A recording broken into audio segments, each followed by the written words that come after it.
Hey there, friend. In this video, I want to talk about something many of us struggle with: retirement savings. A lot of people think it's because they don't make enough money or they don't have the right investment portfolio. But that's not actually the case. The real reason is something else entirely. So stay tuned while I walk you through an example. Have you ever found yourself browsing through social media and feeling like everyone else has it all except for you? Maybe you see your friends and acquaintances with big houses, fancy cars, and luxurious vacations, and you start to wonder why you can't or don't have the same things. Or you find yourself trying to keep up with all those big purchases, stretching your budget to the max. But what if I told you that comparing yourself to others and trying to keep up is likely what's preventing you from saving more for retirement, and in ways that go beyond your initial thoughts? It's very natural to want more, to desire nicer things and experiences.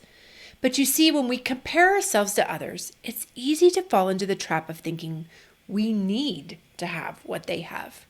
In doing so, it moves that desire from a want to a need.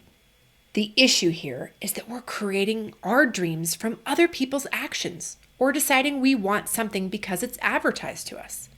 To avoid this trap, we must first define our objectives and then ensure the way we spend is in alignment with those dreams. So often we base our behaviors on what the trends are around us, not on what will actually move us forward individually the way we need. Let me put one myth to bed before we move forward in this discussion.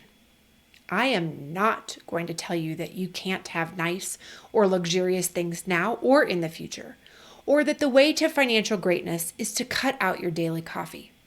This is simply not true. The magic in defining your dream path and not copying others is finding a way to afford the things that are important to you. This trap of living up to others' outward expressions, believing that we need, not just want more, pushes retirement further out of reach in two ways. First, when we spend money today on things outside of our long-term goals, it takes away from our ability to save for the end goal, resulting in using our retirement funds instead of leaving them to grow and provide for our future. Second, it raises our expected needs for the future, making our overall goals higher, which in turn pushes our overall financial goals further out of reach. Success is about making informed choices, not blind cuts. So how do you understand what you actually need in retirement and rein in your goals? Let me walk you through an example to get you started. First, let me introduce the rule of 25 if you've never heard of it. The rule of 25 is a simplified method of calculating the total amount that you will need in retirement. It assumes that 4% is the safe withdrawal rate at which you can spend your retirement savings, such that you don't run out in your lifetime. The math behind the rule is that a safe average return rate for investments is 7% per year before inflation. Inflation eats 3% on average, and then you have 4% left to live on in perpetuity. Saying this another way, taking 4% out of your investment account each year allows the overall balance to continue to grow, not shrink, forever. Let me stress, this is an idealized and simplified version for calculating your retirement needs. For example, you can certainly debate what the average inflation might be after our current run, but this rule is a great place to start as you get to know your numbers. Now that the concept of the 4% safe withdrawal rate is clear, how do we calculate our retirement using the rule of 25? For this example, I'm going to use a monthly budget of $5,000. To convert that into your yearly budget, multiply the $5,000 by 12 months to get a $60,000 annual budget. Then, to get your total retirement estimate, multiply the $60,000 by 25, and that translates into $1.5 million as the rough number that you'll need for retirement. To do the math the other way, the 4% yearly withdrawal rate of $1.5 million is $60,000 per year, letting you start visualizing how the rule of 25 works.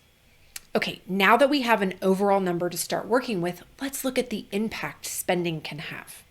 Lowering your monthly budget by $500 a month can change your overall retirement needs from $1.5 million to $1.35 million and you could retire with $150,000 less in your retirement accounts.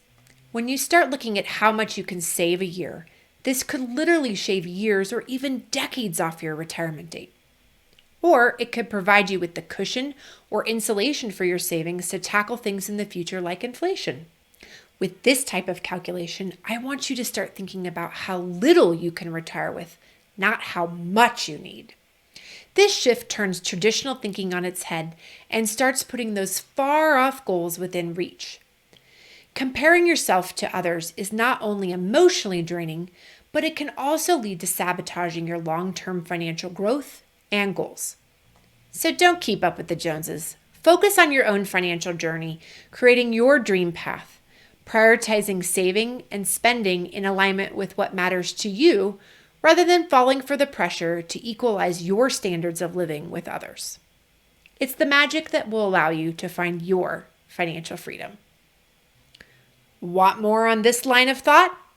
Then watch my video on why I think you should never retire by clicking on the link on screen now, which will share with you a life-changing secret about retirement.